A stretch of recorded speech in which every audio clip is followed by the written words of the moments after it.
Go ahead and have a seat if you would, please. I'm going to get started in a minute or so.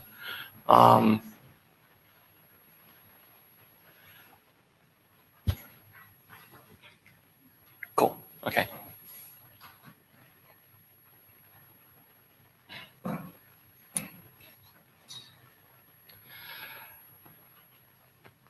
So I'm Mike St. John's. I'm going to be giving the newcomers presentation. My claim to fame in the IETF is probably that I've attended more of these meetings than anybody else. This is my 95th. So I've been doing it since basically meeting 1. Does anybody recognize that phrase up there? You're in a maze of twisty little passages all alike. This is from an old computer text game called Adventure. And part of how that's related to this is I'm trying to help you work your way through the maze of what the IETF is. This presentation is all about trying to give you the tools you need to survive a week at the IETF and then decide you aren't completely dead at the end of the week and want to come back again.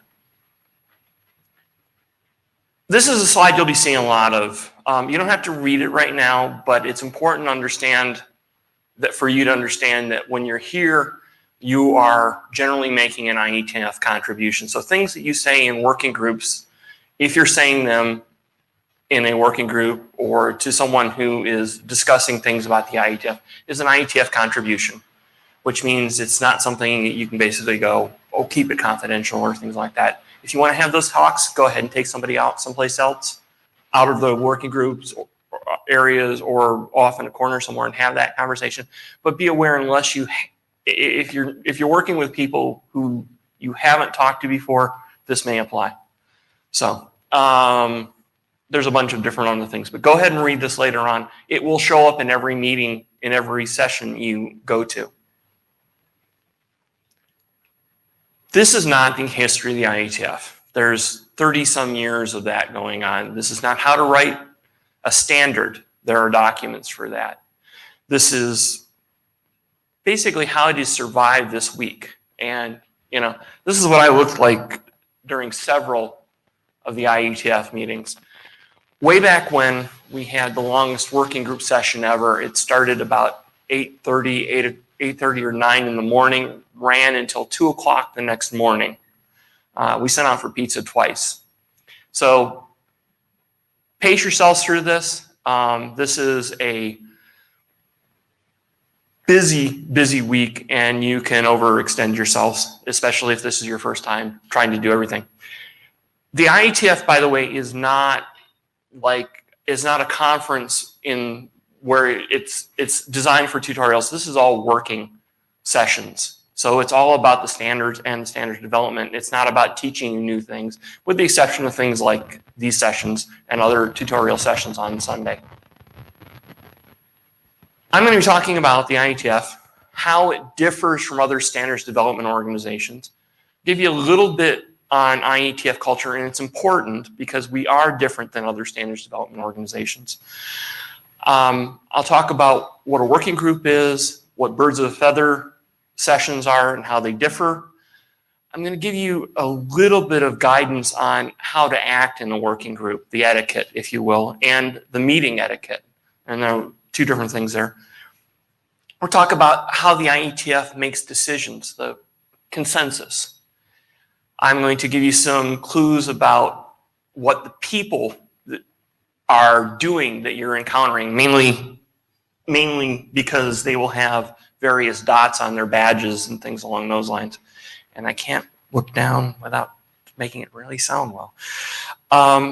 Point out a little bit more information about people that you'll encounter, documents and tools that you can get. And I'm talking a little bit about the Internet Research Task Force because they meet at the same place and the same time as the IETF. And you are allowed to go into their sessions, but they are not the IETF sessions. And I'll explain why that's kind of important. I'll give you some other resources. There's a set of slides at the end that'll hopefully get you started on the network and on Jabber. And we'll go from there. So the IETF is an organized activity in the Internet Society. That wasn't always the case. The IETF was part of a collection of organizations put together by the United States government to get the internet up and running, okay? This was just one of those. When we got started, the IETF was an engineering organization, which is why we have engineering in our name. It's now a standards organization. We never got around to changing the name. The engineering part was to put together the Department of Defense MILNet and ARPANET, NASA Science Internet Network, the NSF Net, and the DOE's ES network, and eventually to start transitioning into a more commercial model. So that was probably about the first 3 years of the IETF. About meeting 10, we pretty much turned into a standards organization, and the engineering stuff moved other places. The meeting here, the IETF consists of a lot of working groups, and many of those working groups meet here. They are organized by areas. And the areas are important because for you newcomers, if you're interested in a particular working group, chances are the other working groups you might be interested in are in the same area. Now, there's a couple of exceptions, and I'll talk about how the areas are structured a little bit later. Most of our standards work is done in the working groups and is part of the IETF consensus process. Working groups, I'll talk about a little bit further, but working groups are things that last from meeting to meeting to meeting to meeting. Some of them last 20 years, heaven help us. Mostly they're supposed to be shorter than that. You'll also encounter the term Internet Architecture Board. And that may actually be more well-known than the IETF because it's some ways our publicly facing part of the organization. And there's a lot of details that I could get into, but you really don't need them for this first week. If you want to, I'm going to give you the tools to go do your own research if you need to, or to find somebody, you can buy them a beer and they'll explain more if you want it. So we're all about developing standards for the internet and making them accessible, making them maintainable, making them supportable on a network. Depending on what we're doing, we may be going as deep as just above the link layer and all the way up to just below the application layer. We don't generally get too far up into the application layer, but occasionally we have things like that. We also are very much concerned about this one and this one. Scaling and security. When we got started, security was not something we cared about or we didn't think about as much. It's turned out to be the biggest problem we've had with the early internet protocols. And scaling, well, everybody here has heard of IPv6. That's because IPv4, everybody thought that 2 million some IP addresses was going to be sufficient, or whatever the number was. So how many of you here have been involved in other standards development organizations? 1, 2, 3, 4, 5. Oh yeah, that's not a lot. Okay, so you don't have a lot to unlearn. Okay. This organization does not have any formal voting. We work by consensus. We are individual participants. If you come here, we expect you to bring your own technical opinion, not basically be the guy who is fronting for your company and giving your company's, giving your company's, I don't even want, sorry, get old. So when you get involved in our meetings, if you are giving us a topic that makes no sense technically, we're going to know it. Just be aware of that. We are about letting the market decide and bottom up. The people bring the ideas and then we create standards from those rather than the organization charting groups specifically to deal with ideas that the organization wants to do. Formal standards development organizations tend to work a little bit more top-down than we do. They also tend to have a broader stroke than we are. You have organizations in international standards organizations that deal with steel standards for steels and bolts. There's actually a standard for how to make a fruitcake, for example, and it's actually an ISO standard. So Lots of different things. We don't work on it. If you have been involved with the other standards development organizations, take a deep breath occasionally, because we're not going to do things the way they do them, and you'll notice that a lot. So I keep repeating this. We're not a transitional thing. We're very informal. In fact, I would be normally wearing shorts here, except it's Singapore and it's a little bit more formal than I was prepared for. Also, it's pretty damn cold in here. Mostly, we don't have people showing up in suits and ties. Occasionally, we will cut off the ties of people who do. It hasn't happened for a while, but it's still an option if we can. The people here are smart and very opinionated. Mostly not rude or don't mean to be rude, but sometimes you're going to perceive them as such. The rule here is don't assume you're being insulted unless they tell you you're being insulted. And try not to be insulting to other people in return. Most of the people you're going to meet are fairly welcoming. They are here for a good discussion, or in some cases a good argument about something. You might have a knockdown, drag-out argument in a working group, and then go off and have a beer with a guy and go, okay, we now know what's going on here. So we have our own culture. It's 30 years old. It changes microscopically, incrementally based on the people that show up and how they behave. So we're not going to adapt to you and your culture when you come here. However, over time, you're going to change the way our culture works. Okay, just don't expect it to happen overnight. Now, I've got this last statement here because occasionally with people coming in from other standards development organizations where it's all about voting, we get bulks of people coming in, bringing their idea and trying to vote it into reality. Bad ideas forcefully presented are still bad ideas. We know what bad ideas are, or we mostly can identify them. Sometimes we standardize them, but most we can identify them and get rid of them. So if you are challenged on the technology or the technical approach that you're providing, make sure you have good technical statements about that. For the guy who's taking photos, there are slides, and we can get you copies of them. Okay, we meet 3 times a year. We meet all over the world. This is the 100th meeting. We used to meet about 4 times a year way back when. We can't do that anymore. In the meeting, you're going to encounter a bunch of organized activities. The working group sessions, bar none, are the major the major groups of things that you're going to see here. But you're also going to see birds of a feather sessions. And a birds of a feather session is sort of a proto-working group. I'll talk a little bit more about that. Internet Research Task Force sessions, I think we've actually got a dozen this time. It's kind of high. You'll have sessions that are sort of the summary of what's going on in an area. So for example, if you're interested in security, the Security Area Advisory Working Group session will be a summary of what's been going on in the security area for the meeting.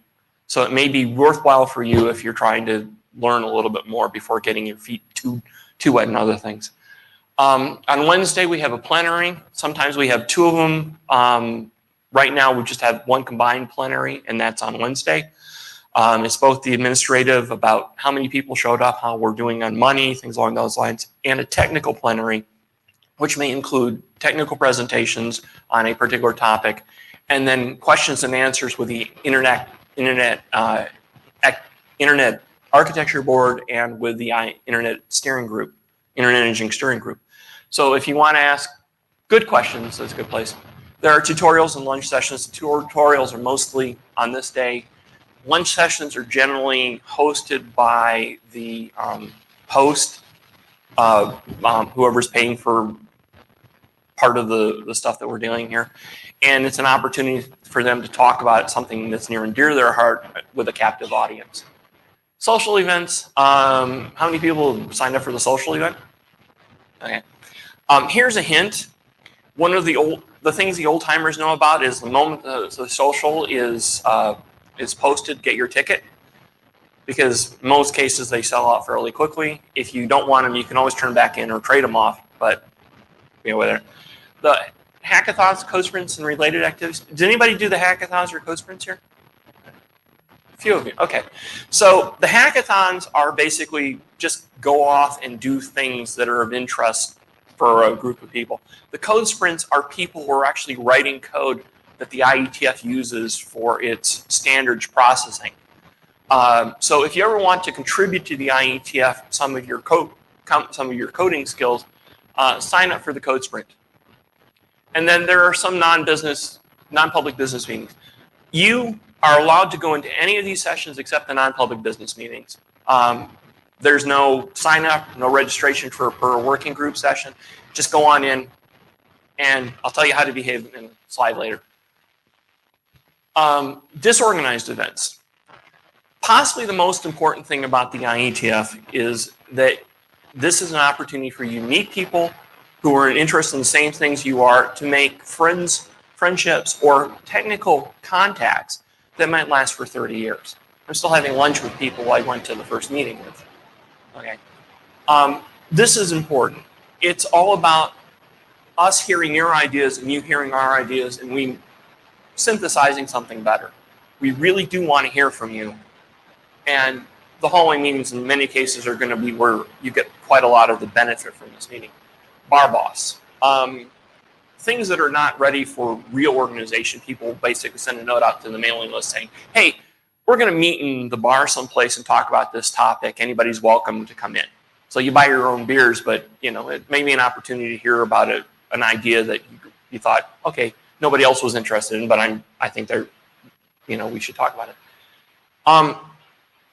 The editing sessions are actually something I want you to be careful about. You may wander around here and you will see groups of people sitting around, usually in a ring, all typing along. Those are people working on documents, usually trying to get them done because they got people there to work through them. Please don't disturb them if you're not involved in that particular thing. And that's the only one I'm going to tell you not to involve people on. Not to annoy people. Most of the time, going up and talking to people is perfectly fine. That's about the only one. Now, there's 3 different ways to get a copy of the agenda: 2 URLs and the app. I recommend the app. These URLs and the app allow you to get access to the list of working group sessions and all the meeting materials that are associated with a particular working group session. So you can click on it and you go, okay, what's the document they're talking about? Oh, that's it. Oh, that's stupid. Throw it away and you move on. Or I like that, and you can find something else. So you're going to end up doing a lot of research when you're working with the IETF. So be respectful to people. Again, like I said, some people don't know they're being rude. Don't assume people are being rude to you. Don't try and be rude to other people. Be nice to each other. Do introduce yourselves. If you're talking with someone and wait for a break in the conversation, introduce yourself. Tell them what you're interested in. Tell them why you think you might contribute or what you want to know about the whole thing. Harassment. Do we have any of the ombudsmen here? Can you stand up for a second? The IETF has and hold up your badge because, oh, okay. Is it now green? Okay. They keep changing the colors. So there's 3 of these folks. If you feel that you're being harassed or something along those lines, go find one of those folks. It's a badge with a green tag on it that says ombudsman. The problem is we now have lots of green tags did you see the list of, Naveen brought a whole bunch of bag tags. I've got troublemaker on mine. So if you can't find one of those folks, find somebody with one of the colored dots on their badges and ask them to help you. Okay, we have a policy. Mostly because we have a policy, we haven't had much harassment in the last few years. We had incidents before that. But please do be kind to the other folks in there. Anybody ever see those nature films with the army ants where they basically go and attack the carcass and then all that's left is bones? It's a little bit like the IETF at the socials where there's food. So please, when you get a chance, if you're in there, take some food, move away from the line, come on back for seconds, leave some for the other folks. Don't leave your bag unguarded. We're in a good place here, but still, can ruin your entire day if your bag is. Feel free to ask somebody next to you or watch it for you. Get some sleep and enjoy yourself. Don't let this place. Don't let concentration on the standards or the technology stop you from taking a breath from time to time. So, working group sessions here are a continuation of the working group in real time. Our working groups, everything that we do in the sessions here has to be ratified on the mailing list before it becomes a standard or before we move forward on that. The things here, we're focused on the key issues. We're generally working on topics that have already been discussed on the mailing list, but we need high bandwidth to work through them here. The working group will have an agreed work plan, has a schedule to complete stuff, which it mostly never gets to. Most of them last a couple more years than they were actually scheduled for. And they are sometimes preceded by a birds of a feather session. These are not tutorial. Birds of a feather sessions may be a little bit more tutorial. They're about a new idea or trying to figure out if there's enough interest, or trying to figure out which approach between 2 or 3 of approaches is the way a working group should go on a particular set of topics, or is the way a new working group should be formed on a particular topic. The area directors are the guys who basically figure out whether or not the BOF is going to happen. If you want more details, you can approach one of the working group, either the working group chairs or one of the area directors, and ask them for the process for doing it. I'd recommend waiting a few meetings, but it's there if you want it. So I talked about the areas, and I said it wasn't quite as straightforward as going to the same area as the stuff is in, because the areas are set up so that applications, transport, internet, and routing are layering stuff, but security can have stuff in applications, transport, internet, and routing, and operations can have the same thing. So you may have to do a little bit of playing around to figure out which area a topic of interest is in for you. So pointing into the stick, the pointing into the stick is where all the work gets done on a sphere. So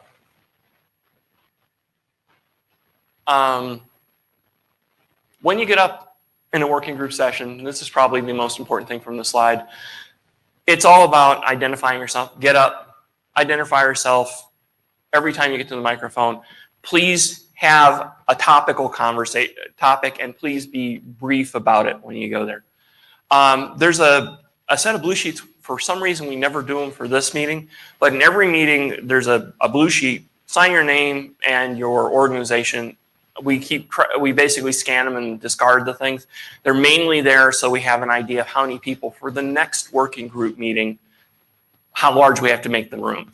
So, okay. Sign the blue sheet. Please be prepared. Read the working group agenda and drafts before you go in. If you don't have the time to do that, ideally, you probably don't have anything to say on the topic. Listen. If the speaker's not speaking up well enough, or you're having problems understanding them, feel free to tell people. Get up and say that the problem and make sure they fix it. They can't fix it; they don't know it.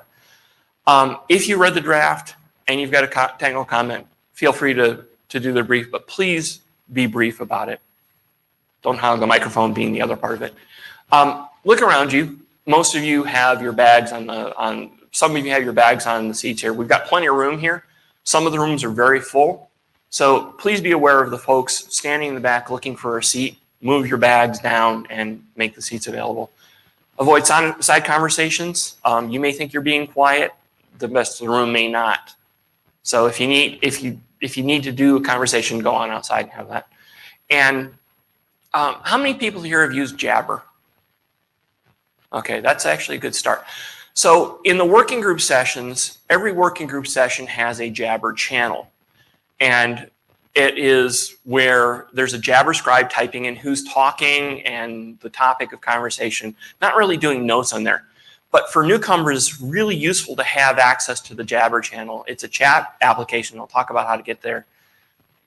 And you can put in a comment saying, what was he talking about? Or why is this important in the thing? And people in the channel will answer, especially if you're a non-English speaker and the person speaking is English, or the person speaking is a non-English speaker and you're not quite getting what they're saying. So, the IETF has a weird approach to dealing with standards. We looked at a lot of different things, and we finally got to the point of consensus. Consensus is basically, not everybody has to agree, but every comment or every reasonable opinion has to be addressed and done. Now, we've got a couple of different ways of doing consensus. Sometimes it's a working group survey of a mailing list survey of what people thought was going on. Another one is humming. You might end up in a meeting and you may be sending head down on your laptop, and all of a sudden you go, and you're, feedback. It's not feedback. It's a way we do things. So let me give you an example here. So the question for consensus in this room is this room too hot, too cold, or just right? When I ask the question, if you believe that is the answer, please hum. So for example, is the room too warm? Is the room just right? Is the room too cold? The opinion of the chair is the consensus of the room is too cold. Okay, and I actually tend to agree with you. And you people who think it's just right, I don't understand you. Okay, there's actually a good RFC on consensus and humming. I've listed the RFC here. It's useful, just among other things, for the historical and just understand the IETF's approach for dealing with standardization. So you're going to see a bunch of people wandering around with badges on them, and they may have nothing on them. They may have one or more dots on them, and they may also have this dot here. That used to be just printed on the badges. Now it's now a separate sticky, and the smiley face means it's somebody who is willing to basically talk to anybody, willing to help, friendly guys. So you can approach those. You can approach those people for things that are of general questions.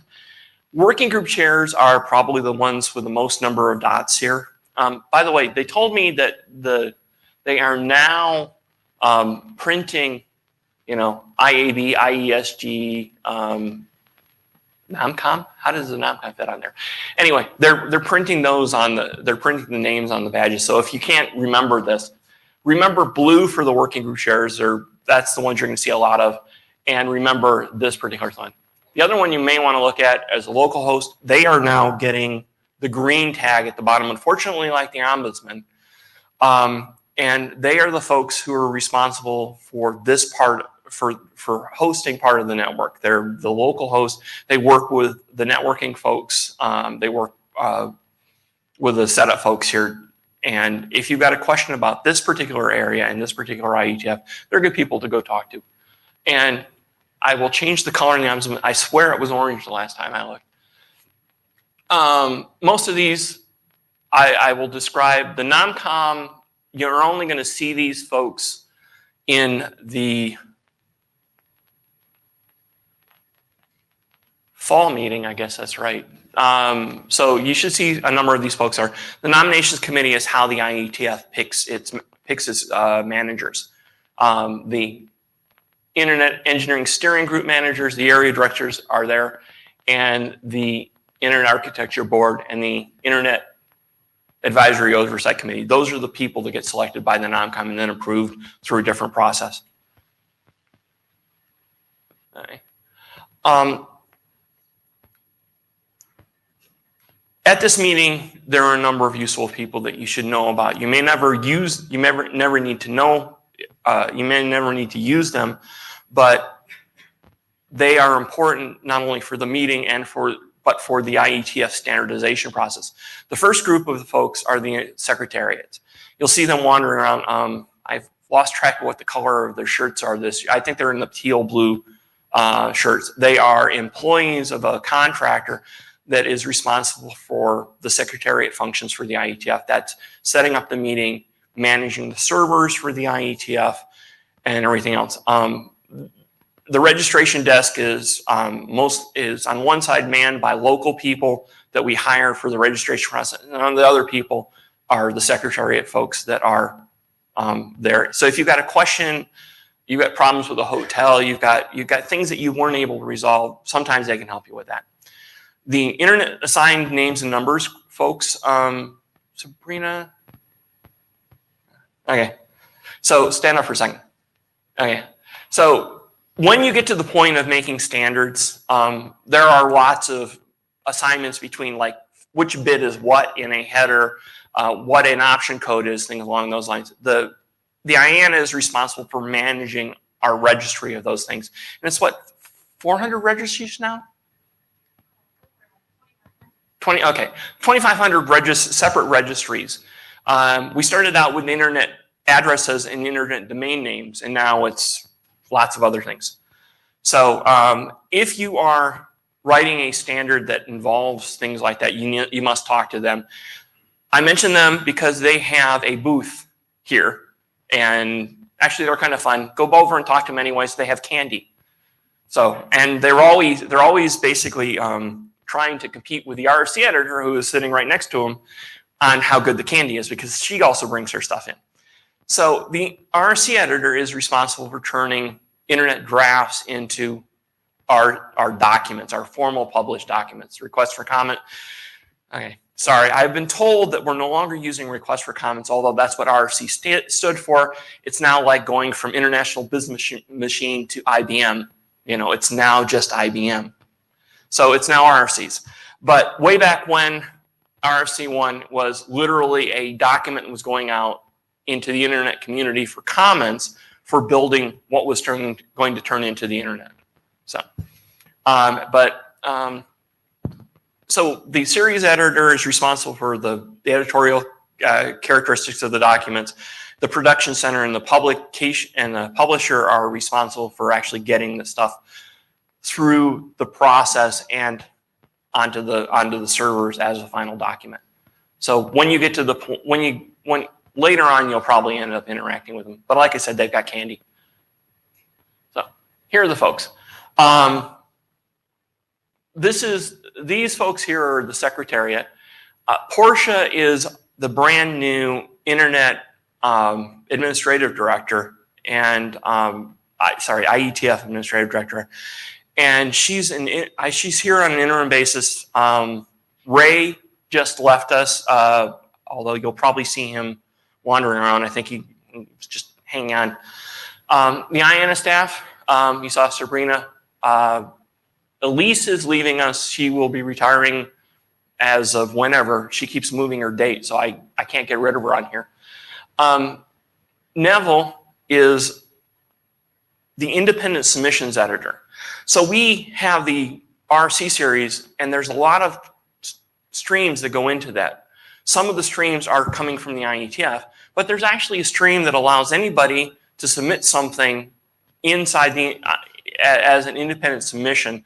And Neville and his folks are responsible. Neville primarily is responsible for figuring out whether or not something gets published in that stream. Now, I've got him fading out because he's also leaving. And I think we've got a new guy coming in. So I'm going to have to update pictures pretty soon. So everything I've said here in some ways is represented in the various documents that are available. I just hopefully made it a little bit more fun to listen to. The wiki is actually one of those things you want to go and take a look at.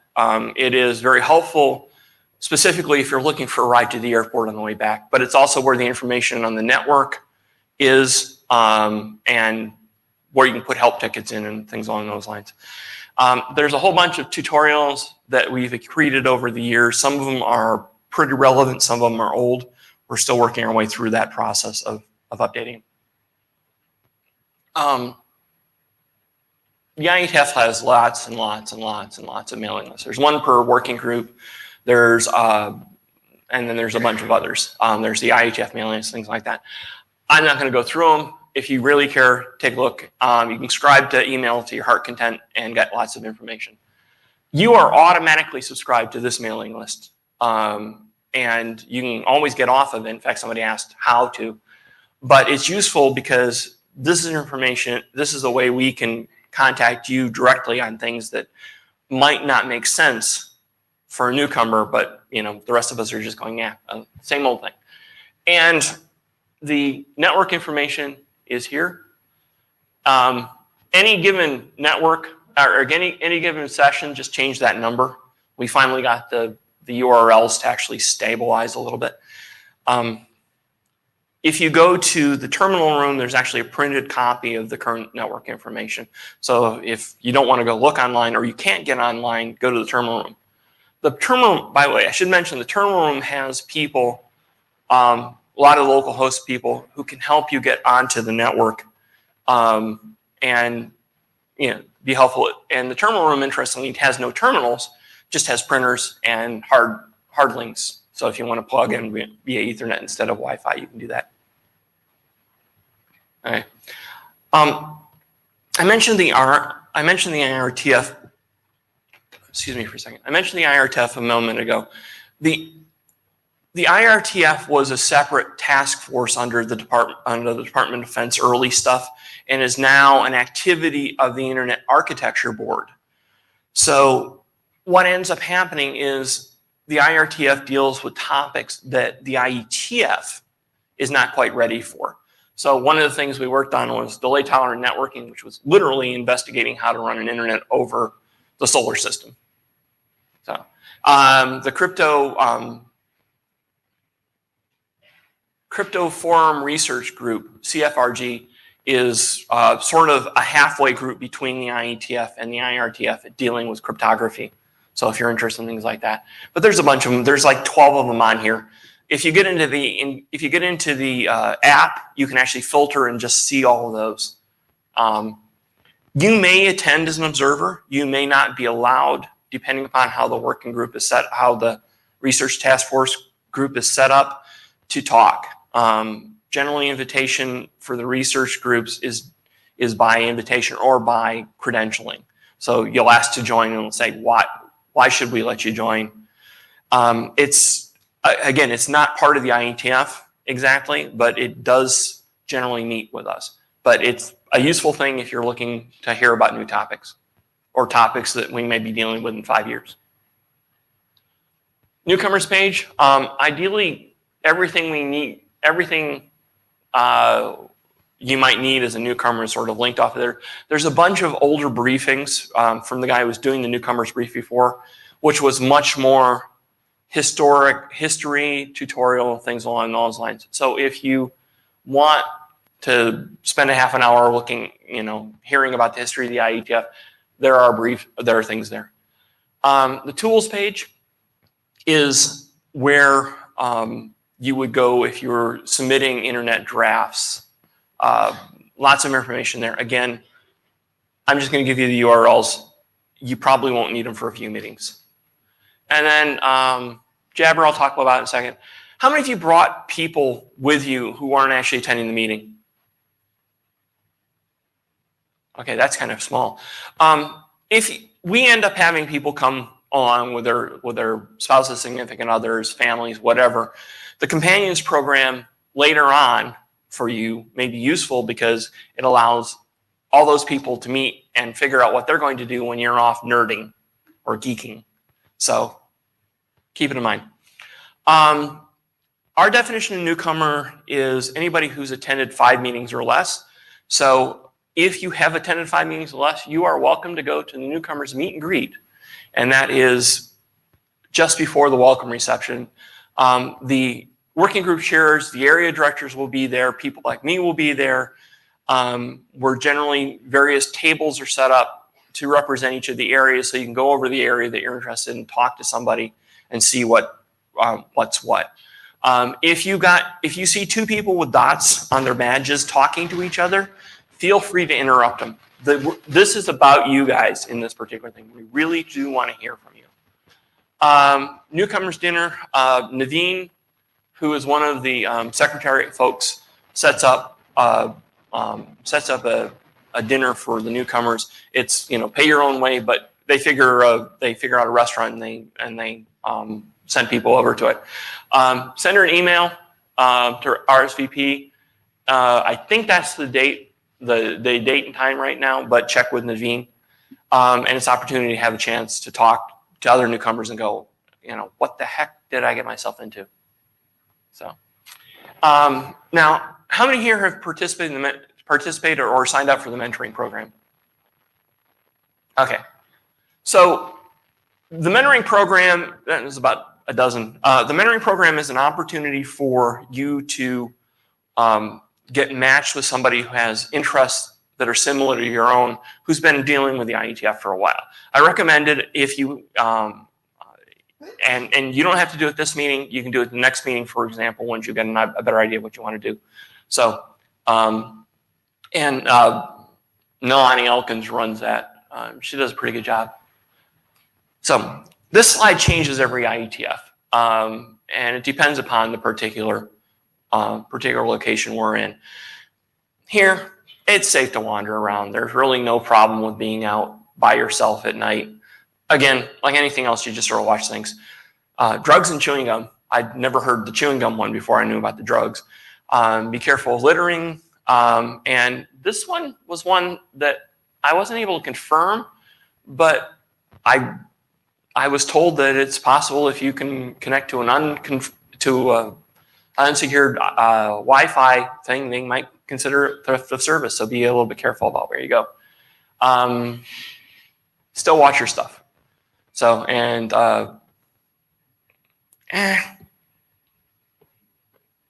sorry. There we go.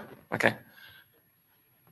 So, 3 more slides, I think. Networking.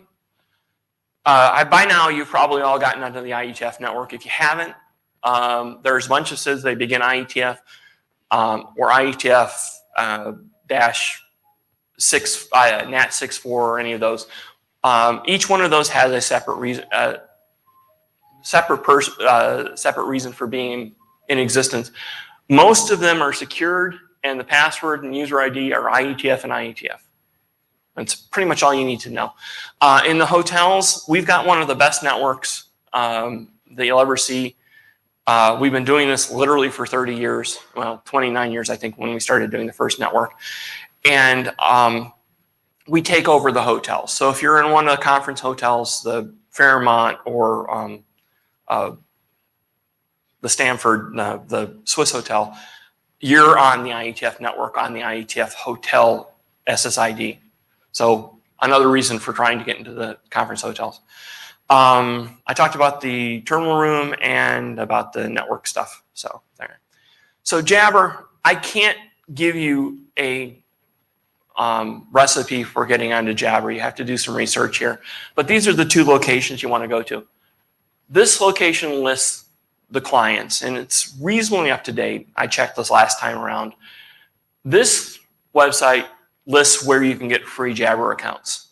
So you can go off there and sign up something. Once you've got your account set up, generally the chat rooms are the working group name at jabber.ietf.org. Ask somebody in the working group that you're in, and you can join there. Cool. 2 things. Make sure you take the survey. Okay, and the other thing is there is a feedback session at the end of the week. We really appreciate the newcomers showing up for the feedback session. Talk about what you liked about the IETF, what you didn't like about the IETF, and how we can improve things for newcomers. So, we really want to hear from you guys. We want you to be successful participants in the IETF. This is a community. It is a community effort to do all this and do it well. So over this last 30 years,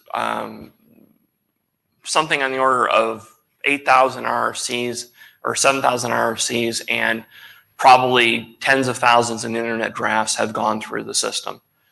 That's a lot of work from a lot of people who aren't getting paid by the standards organization to do that work. So please take an opportunity to make the most of your stuff here. So with that, I'm going to take some questions, if any. And if you've got a question, please get up to the microphone and tell me your name. At least somebody give me an example so I can show you. Okay. Or does everybody just want to get out of here? Okay, that may be the case. So I got one last one for you. If you want to play Adventure, there's the URL for it. It's an old text game. It's still a classic, and it's still kind of fun. And I dare you to find the last point without cheating. So thank you very much. And I look forward to meeting all of you and talking with all of you, hopefully, for years to come. Thanks.